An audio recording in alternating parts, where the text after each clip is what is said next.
మల్లేశ్వర్ గారు ఒక్క నిమిషం, చాలా ఆరోపణలు చేశారు. నేను ప్రతిదానికి మీకు సమాధానం చెప్పిస్తాను సౌజన్య గారితో. వాస్తవాలను మీరు అనుకుంటున్నారు, తప్పేం లేదు, వాస్తవాలను అనుకుంటున్నారు.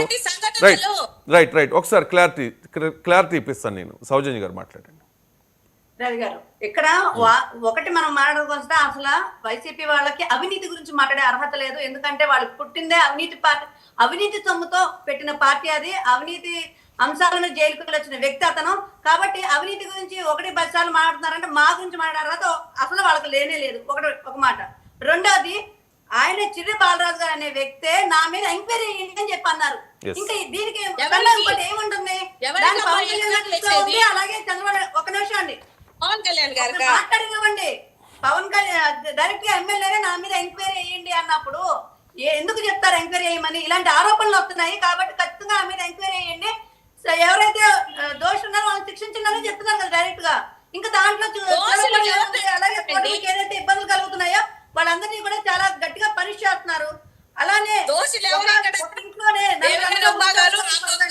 మల్లేశ్వర్ గారు మాట్లాడినామండి, క్రాస్ టాక్ వద్దు దయచేసి. ఒక ఇంట్లోనే 4 అన్నదమ్ములు ఉంటే ఒకరికొకరు పడన పరిస్థితులు ఇవి. అలాంటిది కూటమి అన్నప్పుడు ఇన్ని విభిన్నమైన మనస్తత్వాలు, విభిన్న పార్టీలు, ఆ పార్టీ ఈ పార్టీ, ఇలాంటి అంశాల్లో ఎక్కడో ఒక చాట కొంత అసంతృప్త లేదా కొన్ని ఇబ్బందులు ఉంటాయి.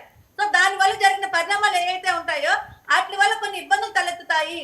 అది వాస్తవం, ఒప్పుకోవాల్సిన వాస్తవం. ఆ ఇబ్బందుల్ని అధిగమించే కోఆర్డినేషన్ కమిటీ ద్వారా మేము ముందుకు వెళ్తా ఉన్నాము. ఎందుకంటే ఇదంతా దేనికోసం?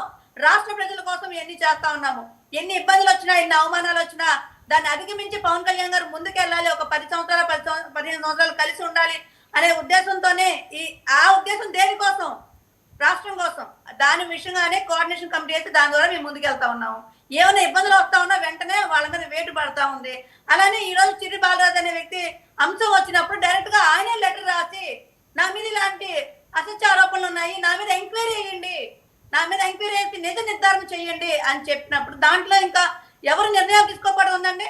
పవన్ కళ్యాణ్ గారు పట్టించుకోకపోవడం ఏముంది? ఎందుకు మాట్లాడలేదని చెప్పిన అంశం ఏముంది?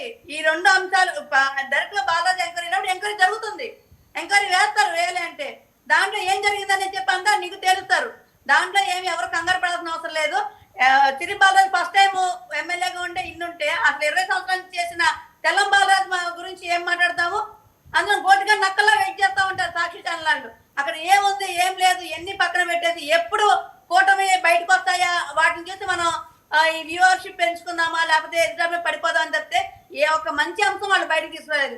నిన్న కుంకి ఏనుగుల విషయంగా, కర్ణాటక నుంచి తెచ్చిన కుంకి ఏనుగుల విషయంగా ఎంత మంచి జరిగింది అని చెప్పని ఒక అంశం వచ్చినప్పుడు దాని గురించి మాట్లాడితే పడుతుందా? ప్రభుత్వం గుంటూరు జిల్లాలో పైలట్ ప్రాజెక్ట్ కింద తీసుకుంది, స్వచ్ఛాంధ్రగా ఉండాలి అని చెప్పని.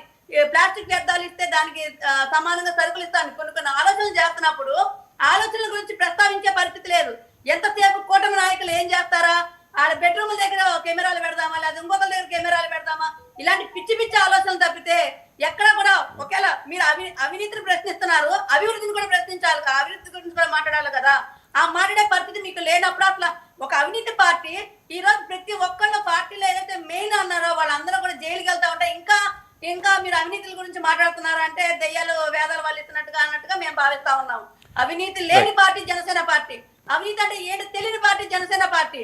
ఇక్కడ ఎమ్మెల్యేల మీద ఆరోపణలు వచ్చినాయి కానీ ప్రూఫ్లు లేవు. కానీ మీకు డైరెక్ట్ గా సిట్ వేసినా కూడా సిట్ను కూడా విమర్శించే పరిస్థితి మీది. సిట్ మీద కూడా ఆరోపణలు చేసే పరిస్థితి. ఇంకా ఎన్ని చేయాలి, ఏం చేస్తారని చెప్పి అనేది ఇంకా భవిష్యత్తులో ఎవరెవరు పెద్ద తలకాయలు కూడా జైల్లో కూర్చునే పరిస్థితి.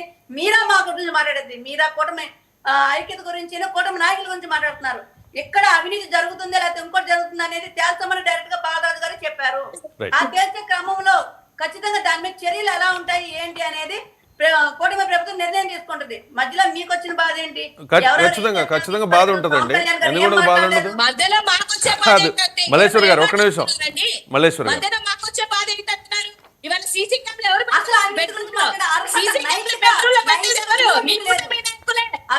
గురించి మాట్లాడే నైతిక విలువ మీకు లేదు.